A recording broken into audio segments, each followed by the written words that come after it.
Neil Ross here, and it's time to get altered and get geeky on Altered Geek with Steve Megatron. Hello, and welcome to Altered Geek. I'm your host, Steve Megatron Phillips, and joining me this week is... Michael Boothninja Powers. Yep, we are back, and we figured that this would be a good time to talk about the predictions episode from last year. I think it's a good time to talk about it for all but one of our predictions, just because we still have yet to see a return on that. Yeah. But like we said in the pre-show, we can record two parts of that. So because we're either right or we're wrong. Exactly. So, but do you have like an episode number so people could go back and listen to this? I don't. If they wanted to. But I do have the link. So I'm going to make sure I tag that in the episode post on the website. It's if you even search Altered Predictions, it's the first thing that comes up. It's from the January 2nd, 2018 episode, which was probably recorded a week before that. Episode 230. Because thankfully I'm a dork like that, and I put the episode numbers on the featured banner. So that even if I can't tell what episode it is, it still shows up. So anyone that's a new listener or wasn't listening back then or just forgets, sometimes Steve and I like to make wild predictions, and we decided to dedicate an entire show to predicting what we thought 2018 was going to be. And we thought it'd be fun to kind of do like a little time capsule and listen to that episode at the end of 2018 and see whether we were right or wrong about our predictions, and then come clean about that, and then make new ones for 2019. So yes. This is the fruit of that labor, I guess. So the one of the first ones, like, and it's, I don't know if it was just me wanting it to happen or not, just to see if it would happen. The Hasbro buying Mattel, which was obviously false. So wait, you wanted it to happen? You didn't want it to happen? I think I did, the way I was talking enthusiastically about it. But it seems like they all got hurt this year because Toys R Us was like, bye-bye. Yeah. But hey, KB Toys is coming back, right? So, well, they said they were going to come back for this Christmas season, and I have yet to see a store. But I have seen Joffrey's Toy Box, which are little miniature Toys R Us's that are inside KB or inside of Kroger's. Okay. It's the weirdest thing. Like they have like the $40 to $50 price range toys that are like supposed to sell in these Joffrey Toy Box is what it's called, and it's got their mascot on the side of it, and it's literally like an end cap piece. Huh.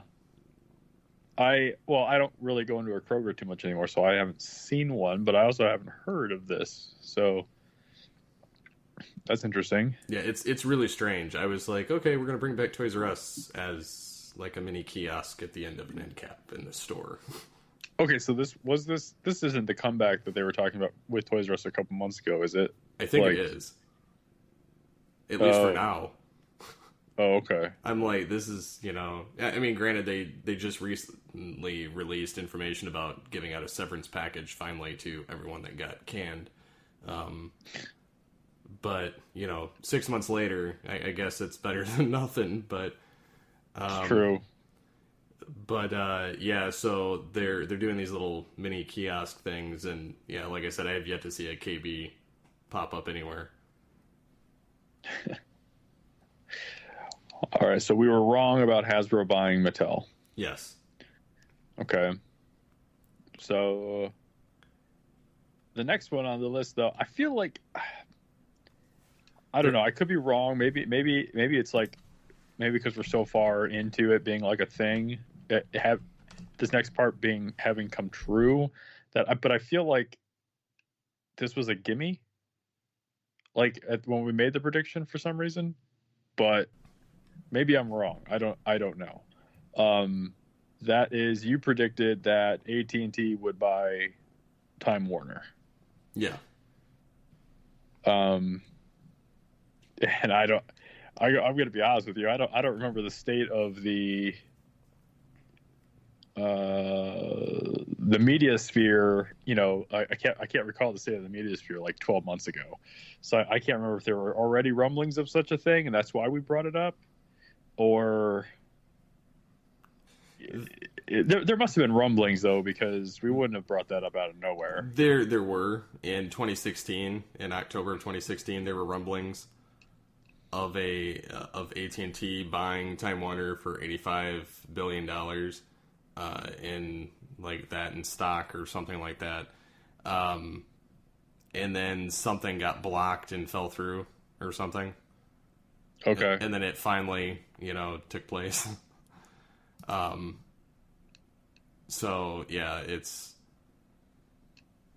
it could have been partially like how long it took them to consolidate everything. It seemed like a really weird situation. So I think I was being sarcastic, but serious about it at the same time. So it's kind of like a partial win. Right. So,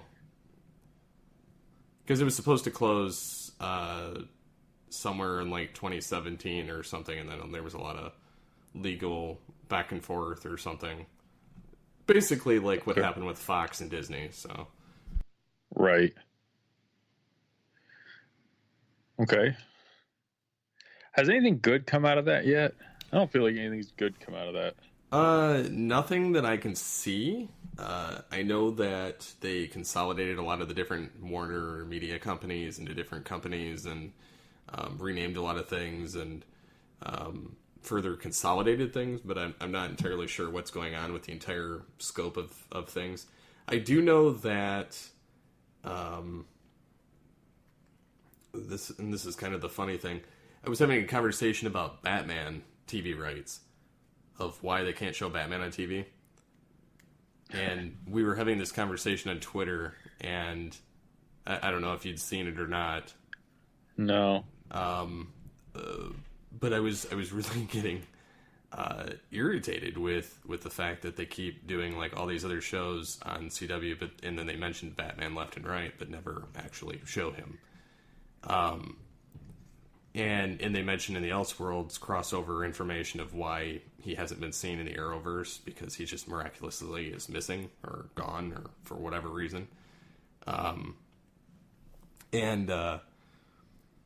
was talking to one of the guys from Simplistic Reviews, along with DJ Valentine from there, and he said that it's a giant cluster, basically, that because of the rights, I guess Fox owns the rights to the 60s show of Batman being on television. Like all the rights to Bruce Wayne, Batman, and a lot of those are under the Fox umbrella.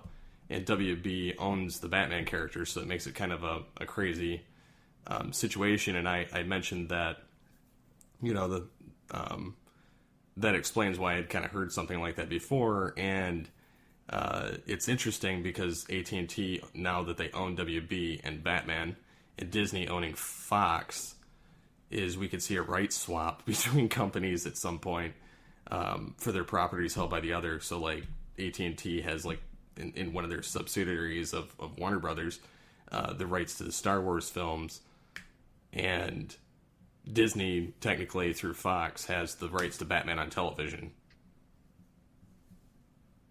That's interesting. Which I'm not sure how long those rights for either company hold up. But I could definitely see some kind of a swap happen later on. Yeah, that's weird though, because I'm wondering how those rights are structured, because most rights are, if you don't do something with the property, you lose it. And Fox hasn't done anything with Batman. You know what I'm saying? Mm-hmm. Like and Fox like went out of their way and made that. I can't think of the guy's name, but they made that 1990s Fantastic Four movie that they never released to be able to keep the rights to Fantastic Four. Roger Corman. He directed a Fantastic Four movie in the 90s, and so that Fox could keep the rights. And it's like Fox wanted to keep the rights to Daredevil, so they made that Daredevil movie as fast as possible. And it's the same reason that Sony kept making Spider-Man movies, is because if they don't do something with the property, they lose the rights to it after so many years. So, like, unless it's some weird, janky thing that Fox just has the rights for life, like, they've done nothing with the character. As far as I've read as well, Fox bought all Batman TV rights for the new Gotham series as well, or for the current Gotham series. And so which they haven't put Batman in either. No, but they've had Bruce Wayne and they've had all of his rogue gallery, which is why we've never seen any of them in any of the Arrowverse and any of those characters, because other than Raish. That's literally the only one that's traversed between the two series. Like I'm cool with that. Like I don't like that's one of the things I didn't care for with the Arrow, like with the League of Assassins. Like I did not need Oliver Queen to be Bruce Batman. Wayne light. No. So like I don't need Batman villains to show up in the Arrowverse without there being a Batman. But that's interesting. It's just one of those, I guess it's been so long since I've watched the Adam West Batman. Like I don't remember the company logos attached to it. At the end of like the production logos. I think it was ABC back then. So why? Which whatever. I think ABC may have sold the rights through. I mean, I'm sure it was some like shell company at some point.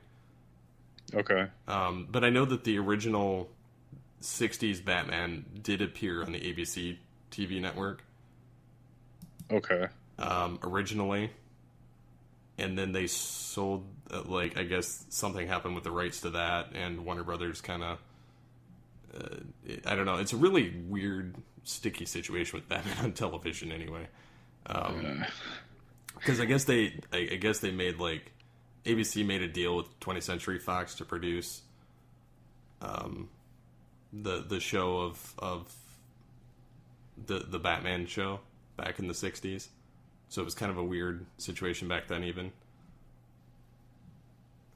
I don't know. I would love to see them do something with him again, but not necessarily with what we've got with Gotham. I would actually like to see him hit the CW universe, since we've got Superman and everybody else in there now. Has the Elseworld stuff aired yet? It doesn't air until, well, by the time this comes out, it'll have aired, but it's like the first week of December. It's maybe second week. I think it's the second week of December. It's supposed to be like the 9th, 10th, and 11th or something. I got to go back and see if I can watch those shows from this season of the shows from episode 1 on the CW app here soon, because I want to be able to watch Elseworlds, but I need to know what's going on in the respective seasons. So, well, as far as Arrow, like, I don't know how far you've gotten in that, but none. I haven't watched any of this season. Oh, none of this season. Okay. I haven't watched any of this season of any of the shows. So, and if I can't see, like, if I go to check later today or tomorrow and I can't watch like the first episode, I'll probably just wait for them to hit Netflix, which means I won't be able to have any conversations about the Elseworld stuff. Yeah, so. I'll say with Arrow, you're not missing much. Well, go figure. Especially this season, there's really, like, until this episode that just aired, there really hasn't been any, like, progress. And Legends of Shocker. Tomorrow has nothing to do with this crossover. Which is fine because they're doing great on their own. Supergirl, honestly, like, I've kind of skimmed it. There's really not been much there either. And then the Flash is really the only one with stuff going on, but even then, like, some of the stuff is kind of watered down. I think that they're just kind of pushing to try and get Batwoman off the ground more than anything at this point, because there's been, like, subtle drops to Gotham throughout different stuff, and then other than that, there really hasn't been much going on. I do hope she gets her own show, because I think that would be neat. I only hope she gets her own show because I hope in the eventuality we'll see more of the Batman family join the series. Yeah. And that would be like a test bed, because Gotham will be over, that they would be able to get, you know, the rights back to kind of move it wherever they need to. Mm-hmm. I would think that would be like the best place for it at that point. But yeah, and in the meantime, I mean, I guess that would be fine, like just having something in Gotham as opposed to nothing. So going back to the rumor, though, the AT&T and TimeWarner buyout, though, I think the other thing that I've seen come out of this is that AT&T now offers like a skinny package of TV with their cell phone service. I don't know. I have free access to it with my AT&T cell service, but I haven't checked it out yet. It's like 30 channels or something like that. I'll have to look at that, because I have AT&T for my cell phone as well. It's like Watch AT&T Watch or Watch AT&T. I don't know what it is. I did my little T-Mobile thing for a month and a half, and not even like a month and a half, but like a month, and I've already switched back to AT&T. I went crawling back with my tail between my legs. So, and I will never take cell phone service for granted again. Yeah, I've not switched in years, and honestly, I don't see myself switching anytime soon. I had Sprint previously, and I didn't favor it very much, and then mostly because where I lived, we didn't get cell service, and we had to have a booster in the house, and so it just kind of sucked all the way around. And then when we moved and bought this house, our Sprint worked, but the only problem was that we were paying almost double what we're paying now for our cell service. And so, I mean, granted, it was unlimited, which is why I was able to just download galore on my phone. But the AT&T service has been vastly superior to the Sprint service that I had. Yeah, we had an issue back at the end of September. I didn't have an unlimited data plan, but I had 10 people on my plan. And we were fine. We had a 40 gig bucket for everybody to use, and we were doing fine, but we kept coming real close to hitting our cap. And everyone knows that when you go over, that's when they get you, because you pay $15 for 1 gig once you exceed your limit. And I had 40 gigs with like 2 days left in my billing cycle, and we went over 3 gigs in 2 days. So I got nailed for $45. Yikes. In less than 2 days. And I was like, okay, we got to do something. And to switch to AT&T's unlimited data plan was going to raise everyone's cell phone bill, like, I don't know, $7, I think. Yikes. And well, everyone was paying $35 for their phones. Mm-hmm. And so to ask them just to pay $42 paying $42 for unlimited data on a cell phone is not a bad deal, I don't think. Considering it's expensive. Right, but it's expensive to go by yourself. Yes. It's like $60 to $80 if you're not on a plan. So $42, that's not bad. But I don't really like to ask people for more money. I like to like try to save money. Like I have a hard time saying, okay, we need to switch to this. And when really there were only like a couple of offenders that were using up all the data. So I couldn't really justify like asking everyone to pay $7 more to cover like 2 people, 40%. Well, like 40% of the people on our plan, myself included, mind you. So I looked at T-Mobile because I'd heard that they'd come a long way with their service, and I liked some of the stuff that they were, that they were saying and all this other stuff. So I called them up and I said, what is it for unlimited data, talk, text, and whatever? And they're like, for 10 lines. And they said, it's $30 a line. And I was like, well, shoot, I can't beat that, So I ordered my SIM cards, and after being with AT&T for 14 years, I left. And I regretted it almost immediately. Like almost immediately, I regretted it. There were just like little things that, like, the 14 years I had AT&T for my service, I never thought about my cell phone service. I never worried about whether or not my phone would work. Like it just did. That's what it did. It was a phone. It worked no matter where I was. And so shortly after we switched, we went on a trip to Dallas for a wedding, and Dallas is AT&T country because I believe that's where they're headquartered. Yep. And so I was kind of bummed that I wasn't able to go to Dallas with AT&T on my phone. I went there with T-Mobile, and when we got to the airport, like we got to the rental car area, I didn't have service in the rental car area with my phone. And luckily, I didn't need to have service to do what I needed to do to get the rental car. But it's like, how can you not have cell phone service like at an airport? Like, what if you were there waiting for someone to pick you up?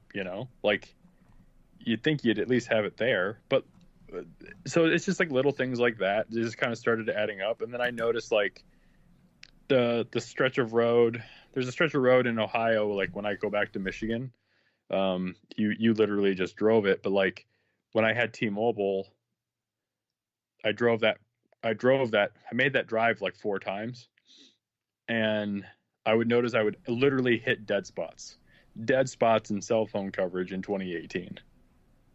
That's terrible. It would literally drop out to nothing and then go to edge and then 4G and then back to LTE, and then it would drop back down all the way to nothing and then come back. And I had never, ever, ever saw AT&T do that. Not once. So it was, so there were just little things, and it just kind of all added up. And the real kicker, the kick in the teeth, was Allie, my wife's grandmother, goes down to Florida for the summer by herself, and she couldn't make a phone call without going outside of her home. She had to go out on the porch to make a phone call. Oh wow! So as soon as Allie told me that, I called up AT&T and I was like, "Listen, I made a mistake. I need to come back.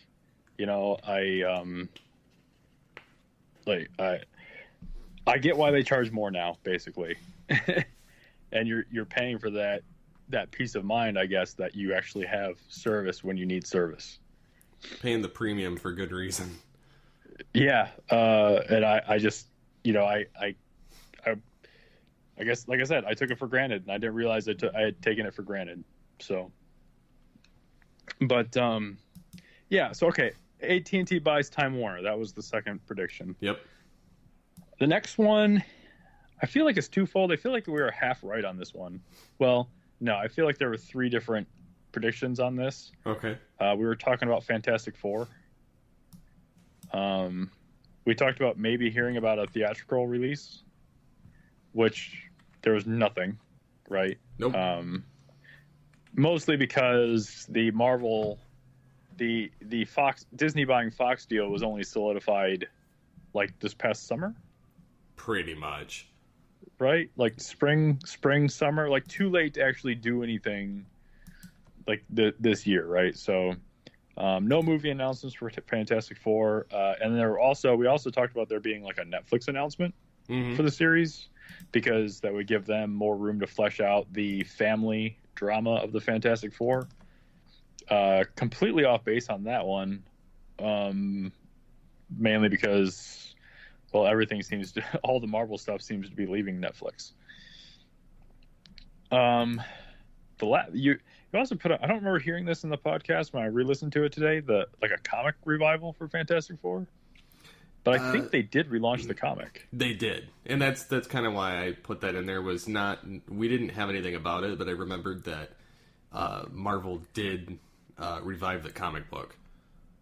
So we didn't actually predict it. We didn't predict anything correctly about Fantastic Four then. No. Okay. Nope. We were off. I don't know why we didn't think about them relaunching it as a comic book, but we also still thought that Marvel was playing hardball with Fox by cutting Fantastic Four out of comic book distribution. So, which they could have been. And they could have been. I still would like to see. Well, I guess we can save that for the predictions for 2019. Yeah, any more you want to say about the Fantastic Four stuff? I think we're good there. Okay, all right. I predicted there would be a new Wolverine cast by Disney, with the announcement of Fox being purchased by Disney, which there's not been. Yeah, nothing. There's nothing. There's not even like a signal in the wind of it. I guess you could also spin that into us not being correct about an X-Men reboot from Disney. Yeah, because we're still getting Dark Phoenix, which was delayed from December. It was originally supposed to be like December, and then it moved to February, and now it's next summer? Something like that. So that one just keeps getting pushed back. It's interesting. I've watched a couple of videos online about how people think they could pull mutants into the MCU. And a couple of things were that they could have just always been there, just flying under the radar. Because Agents of S.H.I.E.L.D. kind of laid the groundwork for it a little bit. So they could always go back to that well. But true. We also have the events of Infinity War. And how they undo that could impact. Could have the multiverse crash upon itself. Yeah, pretty much. Or like when everyone may or may not come back to life, like, you know, a portion of that population that comes back, they're now mutants. So there's ways they could do it. There's ways they could do it because guess what? It's a comic book movie. And if they put Marvel Studios X-Men in front of it, everyone's going to go and eat that up cold. They don't even need to heat it up. But I thought that kind of about like Spider-Man Homecoming. Like I thought Spider-Man Homecoming was going to be like the second coming of Spider-Man. But it wasn't really that. I mean, it was good, but it wasn't really like the second coming of Spider-Man, because that's like Spider-Man is like that's pure Marvel. Like that's 100% Marvel, and I felt like they did a good job of making a Spider-Man movie, but I don't feel like they made as good of a Spider-Man movie as they projected could have. You know what I'm saying? Like Spider-Man 2 is still better. And I just thought I thought for sure Marvel Studios would knock that out of the park, and I feel like they got a third base hit out of it, for a sports analogy. Which is not bad for your first go round, but I feel like X-Men's going to be the same thing too. It's going to be like you're going to get a lot of people that are going to go see it because they want to see how Marvel Studios is going to handle the X-Men. Yeah, I could see that too. But I thought that about Spider-Man too. But I think people were so.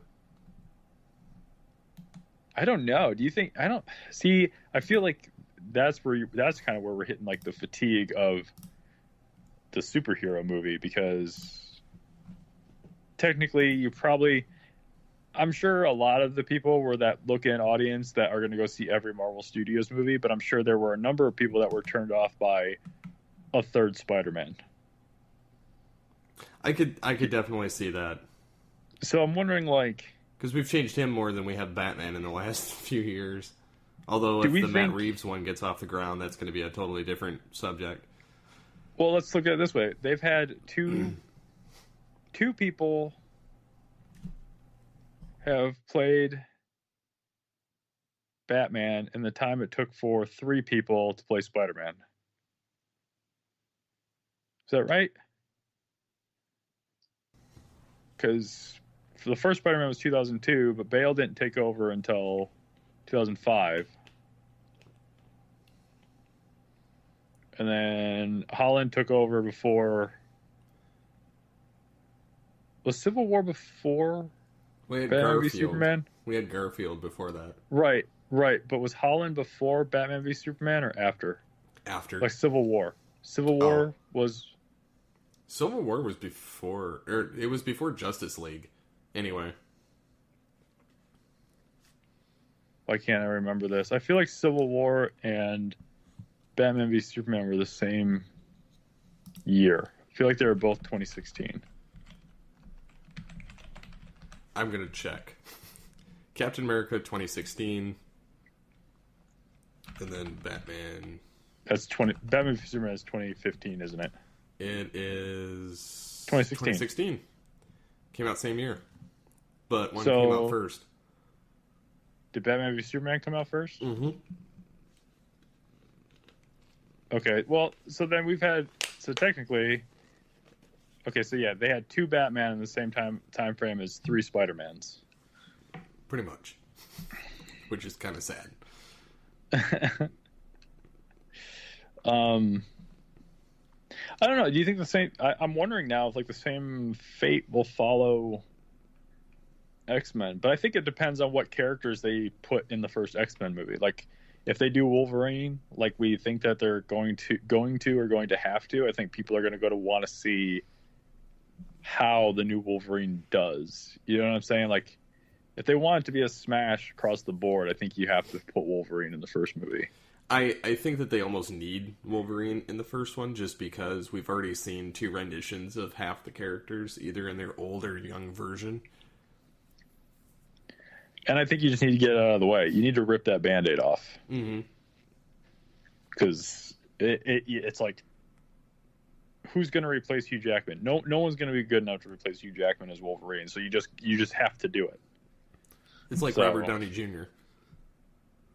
Yeah. Except I don't think he'll ever be replaced. I agree. So, that being said, I don't know how I feel about. I know I want to see New Mutants just because it looks like a horror film, but I don't know how I feel about Dark Phoenix. So, but I'm sure I'll see it because it's a Marvel movie or it's an X-Men movie. So, and if I remember the trailer correctly, it looks like the most X-Men movie of all the X-Men movies, which is sad. Yeah, it's projected to come out June of somewhere between June and July of 2019. Yeah, it went from December to February to June, and then New Mutants got pushed way back. Yeah. So, which I don't really care for as much, but just based on the premise. But you know what? It's something different. It's not a straight up superhero movie, but it's a horror movie with superheroes, or with mutants, I should say. So that's I like that kind of thing. I feel like that's what Marvel was. That's kind of what Marvel is doing with their superhero movies. They make a genre movie. They don't make a superhero movie. You know, it's a genre movie that has a superhero as the main character. So you've got your espionage tactical thrillers with Captain America, and you've got your comedy heist movies with Ant-Man, and your space operas with Guardians of the Galaxy. You know, they're genre films. So, and I feel like Fox was kind of dialing in on that too. It's like, let's take this and make a horror movie that happens to star, you know, mutants in it. So I'm interested to see that. Yeah. So going on to, because we don't have official confirmation on Aquaman yet, although it has outsold Venom on Fandango for pre-sale. Ooh. Yeah, which... There's a hurdle. I know. He said with an eye roll that no one can see. Yeah, I didn't care about the whole Venom concept, but that's... I do say, just based on the trailers, it looks fun. Aquaman does look like fun, and I liked the character of Aquaman that we saw in Justice League. Yep. So I know that I want to see Aquaman, but I also want to see all of the DC movies anyways. So basically it was, do we think Aquaman is going to be a success? And like you said, Steve, we don't know, so we just still want it to be one. I guess we'll have to revisit that one. Yeah, that'll be a fun revisit. For next year, or like as an update after seeing when we record it sometime afterwards. So... the Matt Reeves Batman that we keep hearing about and seeing nothing for. Oh, I want Matt Reeves Batman so bad. I really do. But yeah, we didn't see anything. They really haven't said anything about it in 2018. We've gotten more news and information about, like, we've gotten they announced a Supergirl movie. Joker. They announced Joker. They announced Suicide Squad 2, which they got that going, and Birds of Prey. Yep. Like every other movie on the docket except for Matt Reeves' Batman. I wonder if it's because they can't figure out what they're doing yet. Like, if Affleck can't figure out what he's doing. I don't know if it's necessarily Affleck, but I wonder if it's just the state of the Warner Brothers studio itself. It might be in a kind of a flux with changing management and then changing companies and not being able to agree on a story that they want, or meddling in with the DC Comics. Because I know that Jeff Johns had kind of bailed from being the CEO of DC Comics to kind of working full-time in the movie universe. So I'm wondering if that might be helping to push things along, if anything, with some of the other ones. Possibly. I mean, don't get me wrong. All the other movies that they've announced, I want to see just as much, but I just want Matt Reeves' Batman. Come on. Cast Armie Hammer. He was going to be Batman back in 2004, 2005. And he hasn't cast done him again. Just call him up. Put him in the bat suit that he was already fitted for, and let's shoot a movie. This isn't rocket science. DC makes it out to be. Yeah. Oh, man. So, okay, the next part on this is kind of another Batman-related thing, and I'm not quite sure. So, is Ben Affleck done being Batman? And we tag that as false. Only because there's not been an official announcement, and every time they bring something up, he's like, but I'm not totally done. And you know what made me really sad when I heard that? So, it's not Affleck that said he was officially done. It's Henry Cavill that said he was done. I think that was fake, too.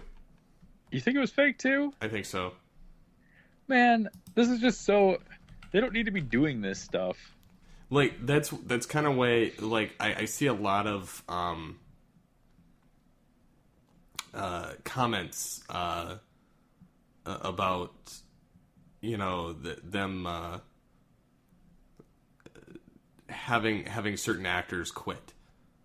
I know that they've said that Ben Affleck won't play Batman in the solo film, but they've also said that he could possibly be in it and have, like, him thinking back to an earlier case type thing and having a younger Batman.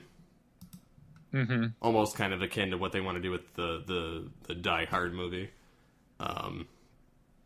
But they... like, some of the other news posts, like, I know in September they said that Ben Affleck might be exiting or hanging up the cape in according to a report. But it doesn't say from what, you know. And then there's another claim that Henry Cavill won't be Superman. And so... and then his agent tweeted that the actor isn't quitting Superman. Yeah, I saw that too. So I think that they're just stirring the pot until something happens. So I don't want to make this into I don't want to start doing predictions for 2019 yet, but do you think Superman is in Shazam? I want to think so. Me too. Because I also just really want to see Shazam beat the crap out of Superman. Because that is one of my favorite episodes of Justice League. Magic. Magic trumps Superman every time. That is one of my favorite episodes. But yeah, there's a lot of reports saying either way as far as Affleck and Cavill leaving their roles. So I wouldn't even put any... I would, a grain of salt. Oh, speaking of the Joker movie, what do you think of them casting another Thomas Wayne? Like, why is it not Jeffrey Dean Morgan? Yeah. Like, why was it ever... Was it Alec Baldwin? It was for a minute. Yeah, why was it ever going to be him? It should have been Jeffrey Dean Morgan. Like... Different director, different vision. I guess it's not supposed to even be connected remotely with the current DCEU. Yeah. Because even the Jokers are different. Yeah, I get that. So, I mean, I kind of get it, but I think that it's kind of polarizing at the same time to have multiple varieties in the film universe. Like, well, if only because I want Jeffrey Dean Morgan to be Batman in Flashpoint. Oh, totally. I'd be down for that. Like, I've said it before. I've said it since, like, he was cast as as Thomas Wayne. Like, you don't cast Jeffrey Dean Morgan if you're not going to do Flashpoint. Which I think Snyder was going to do. And I don't know that you like. It's so it seems a waste on him. Oh man, that's just a sore spot. And he would do it too. That's the sad thing. He wants to do like Flashpoint Batman. It's so disappointing that man, that just got me right in the feels. Zack Snyder and the whole DCEU thing falling apart. Just have Matt Reeves do one with Jeffrey Dean Morgan being Flashpoint Batman. An Elseworlds told like storyline. Just bums me out, that's all. So, all right, enough Batman talk. We always talk about Batman on this show. Well, that's kind of how the podcast started. What? Very it's first true, episode. And our did our very first episode have like the greatest prediction of all time, which was the suit? I think it was the announcement that Ben Affleck was going to be Batman. Yeah, I remember going through the stages of grief. Yeah, with that announcement and being totally fine with it by the time we were done recording. I was still stuck on it a little bit, but I got over it. I went out and rented a bunch of the more recent Ben Affleck movies and watched them, and they made me feel better about it. So, excuse me. So the three more iPhones. Yeah, I had a throwaway joke one about there being 3 more iPhones in 2018 because, well, that's just the state of things, and I was right. there were two iPhone. There was an iPhone XS. There's an iPhone XS Max, and there's the iPhone XR. Were the three new iPhones announced this year. So that was just a throwaway one, just for funsies, because I think we started that prediction episode out with us saying that like you predict something long enough and it becomes true. Yep. So that was just my fun little prediction. Now the next couple here, like I feel like that's more you, because I feel like you follow that stuff more than I do. So the more 90s revivals, which was true because I remember mentioning that Roseanne was coming back at that time, which it did, but it got canceled and recommitted as the Connors. But so we've seen like Murphy Brown come back. We've seen Fuller House is getting canceled after this season drops in December on Netflix. So I mean, there's more 90s shows seemingly trying to make a comeback if they already haven't. So I remember we talked about Mad About You. Has that even come back yet? I don't think it is yet, but I think that it's still like one of those pipe dream ones. I know they brought back like they've kind of revived or rebooted, which I don't know if reboot and revive would even fit in the same, but because we've had like Sabrina and Charmed, get rebooted from the 90s, and today. But Charmed isn't out yet either. No. Sabrina has come out though. Yes. I've watched a couple episodes of that. We've also had like She-Ra get rebooted, which some people. I need to watch that. I haven't watched it, but that's more so just lack of interest. I know that some people that watched it enjoyed it, and some people were like, down with the beast, down with the change. Yeah, well, so, whatever. I'm leaving that. Moving on. I was joking about like TGIF type stuff, and then ABC dropped it that we're bringing back TGIF, and then we're just moving a bunch of other programs to fill the slots on the Friday block. Like they actually brought back the TGIF like moniker. Okay. Yep, I think I heard that somewhere, but it's not. They're not filling it with like reboots or revival of those shows. They're just moving their comedy block around. Basically, they're moving like more of their family sitcoms to the. So what is it, like Modern Family and Blackish? I think Blackish is on there, and then the one from the boat. Okay, Fresh Off the Boat. Fresh Off the Boat is on there. They've got one that's basically Fred Savage hosting a show on there about like it's basically a comedy show with kids. Okay. Basically something you would have seen Cosby do in the 80s. Oh, wonderful. Yeah. Not drugging people, but, Oh, okay. The comedy shows with the kids where they say the thing, goofy stuff. But the thing with the thing. Yeah, with the Jello pudding pops. So that was a terrible impression. Oh boy. Yeah, we're gonna get sued. No, and then moving on from that boat. Joking about like the N64 Classic, which as of yet has not come to fruition, although the PlayStation Classic did.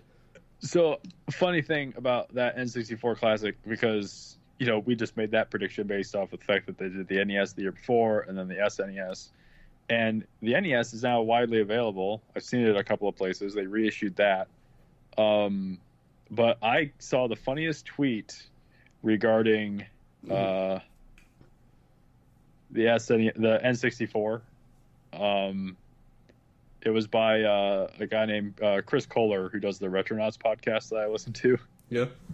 He said, I retweeted it, so I don't know if you saw this, but he said, the N64 Classic will cost you $300 plus a $20 a year subscription, and also it's a Switch. So I think I don't think he's wrong. I think we're done with these mini consoles because they can use that same. They can get you to buy a Switch for $300 and pay them $20 a year to get access to all those things. Which is, in all honesty, smarter on their behalf. Yeah, I think so too, because I think there's a lot of games that would be like on the N64 Classic that I would like to play on the Switch, mainly Mario 64. And I'd probably dig into Mario Kart 64 again. I loved Mario Kart 64, Super Smash Brothers, the original. There was just something about it, like, it seemed like a lot of the characters got nerfed from Smash Brothers to Melee that were in it. At least the ones that I used were. And then they gave them some of their capabilities back in Brawl, but yeah, I mean, I honestly missed the Smash Brothers games, and I missed the old, the Mario Kart 64 and some of the other, what was it, Perfect Dark, and then 007 that were on that. Yeah, I want Star Fox 64. That's what I want. And the controller was really strange, but it wasn't like, once you figured out how to actually hold the controller, it wasn't that bad. Yeah, it was like a third of that controller was useless. Yeah. But it was a really nice. It was a nice controller, unless you were playing Mario Party, and then it destroyed your hands. I remember using that for Smash Brothers, and it would destroy my hands.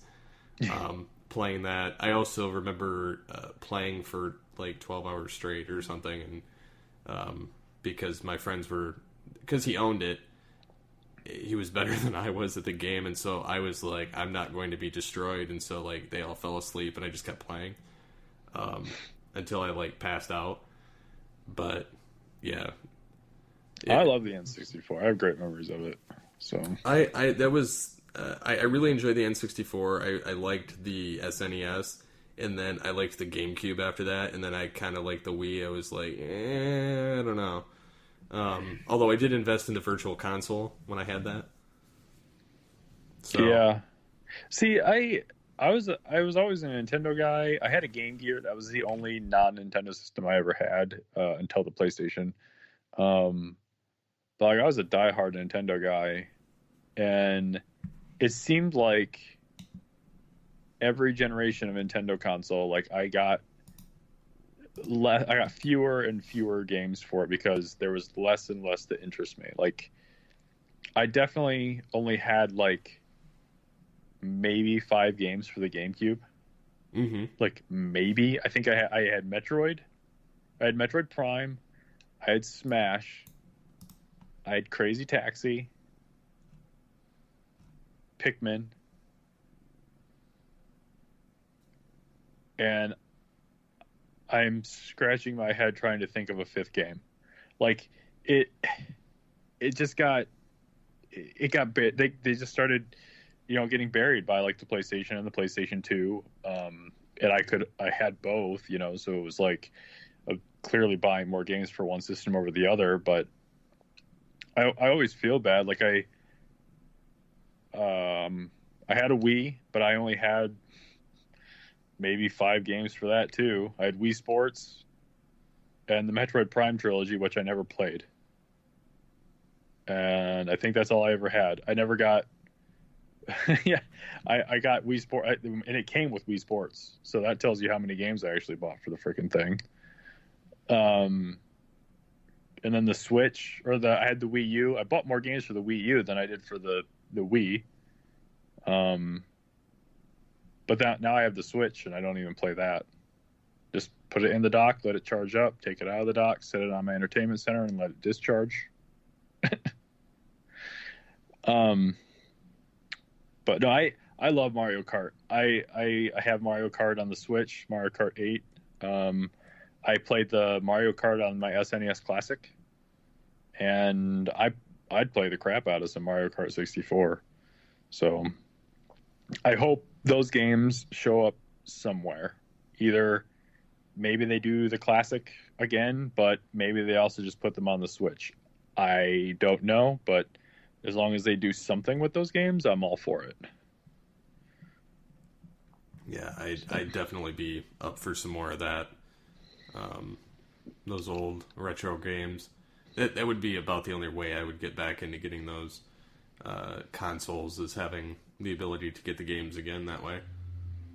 But yeah, I did love that controller. Loved it. Excuse me.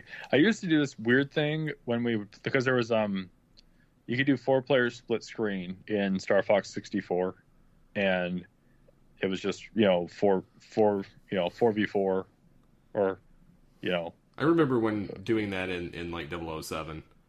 Yeah, well, what we did with Star Fox, because I was really good at it compared to everyone that I'd play with, we found out that they could give me a handicap. There was this trick you could do with the N64 controller. So the analog stick, it calibrated itself every time you turn the system on.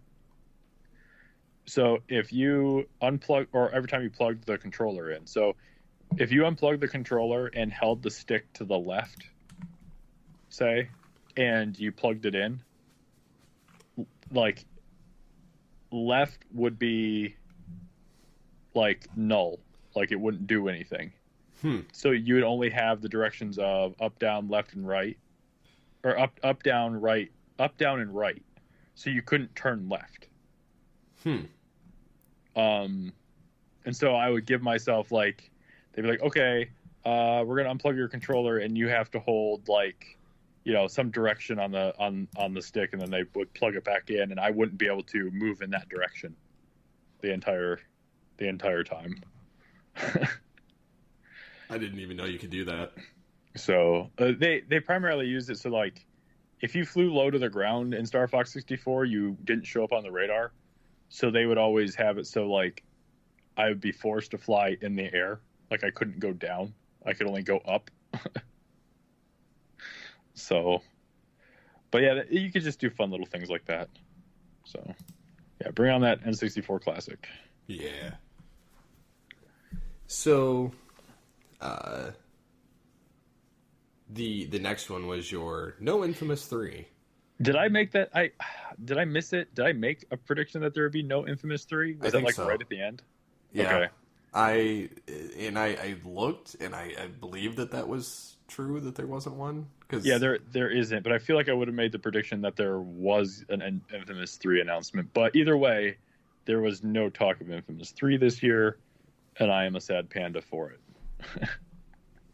So, although everybody's been playing Red Dead Redemption 2 and Fallout 76. Now, correction. Everyone has been playing Red Dead Redemption 2. Everybody else has been trying to play Fallout 76. So, but the last one we got here was, we weren't quite sure how to categorize this, but when I made this prediction, I made the prediction with, there would be an actual official announcement, like, seeing hardware, the whole shebang.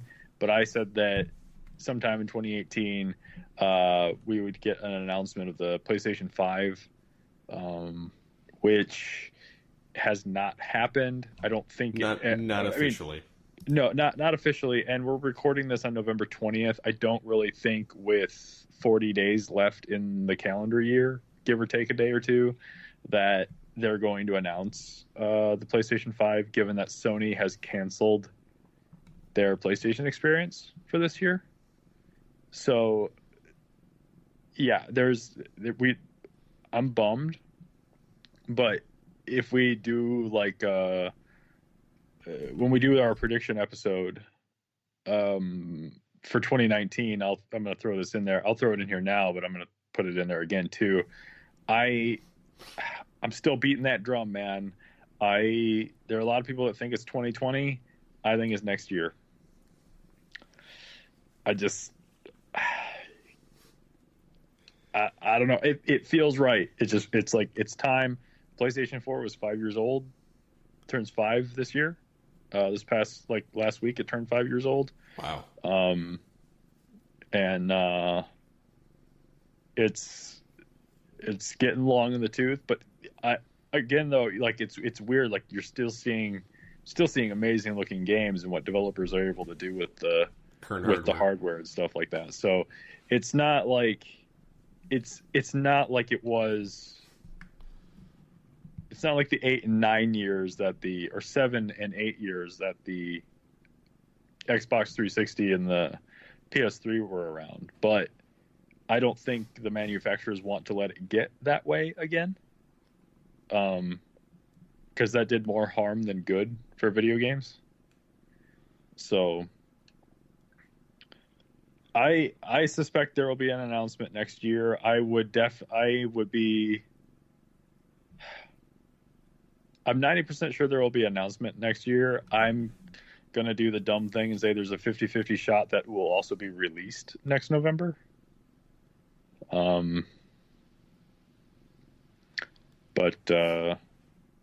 Yeah, but this isn't the prediction episode. This is just me. Just saying that. One of the articles I was looking at on Tech Radar mentions the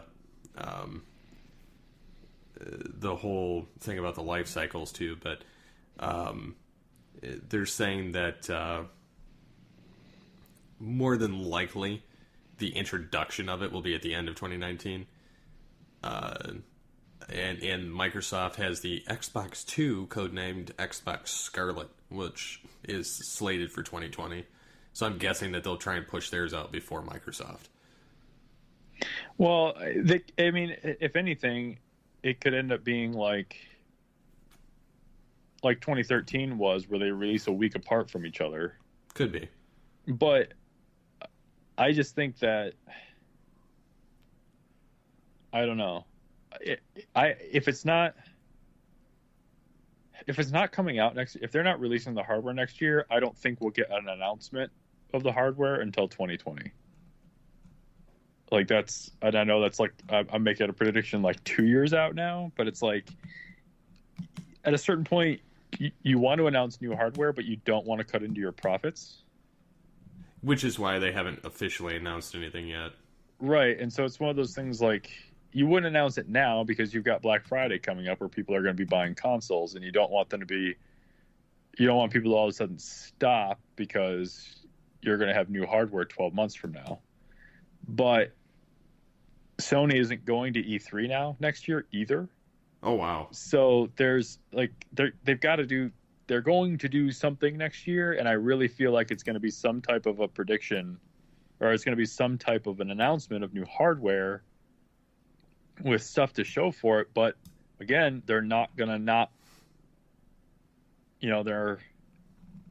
they're not going to not want to have it for holiday season 2019. Mm-hmm. So, but I don't know. I'm just a guy sitting at home. I have no connections with anything. I'm just shooting from my hip and going with what my gut tells me about what I've seen in the past with video game stuff. And everyone that I follow online is saying that it's going to be, 2020. So it could be a March announcement in 2020 with release in the fall of 2020, like it was in 2013. But I feel like, because of we talked about the cell phone model for, the way people buy cell phones and stuff like that. I feel like they can announce new hardware and they can release it next fall, and it won't cut into their consumer base. They'll just get people to upgrade to the new hardware when they're ready, but everyone will be able to play all the games, Mm-hmm. So I think we're done with that. I still 100% believe we are done with that. Oh, you have a PS3, so you can't play with us on PS4. I feel like that is done. I feel like everybody will be able to play with everything going forward. And on that note, I also feel, another small prediction, I feel like crossplay will become an even bigger thing in 2019. So, but we can talk about more on that on the actual prediction episode. Yeah. So I would say that we've about rounded out this episode with our failures of predictions, along with some other conversation on those failures or true predictions. Yeah, it wasn't so bad. No. I honestly thought just going over the list would be like a 10-minute affair. Yeah, I was actually surprised we got more out of it than what we did. So, but there was a lot of conversation on some of the Batman stuff and the rights issues and Yeah. speculation on reasons why things may or may not happen the way that they did. So, yeah, I would say that about rounds it out. So, we'll probably do the prediction episode. I would probably think until, like, we would save that for 2019. Okay. Officially, so that, this year's all the way done, and then we can round out whether Aquaman was a success or not. That sounds like a plan. But yeah, I'll have to figure out what we're going to talk about next week, or the next episode per se. I'm getting confused. Yeah. So until next time, get altered, get geeky with the Altered Geeks. Peace.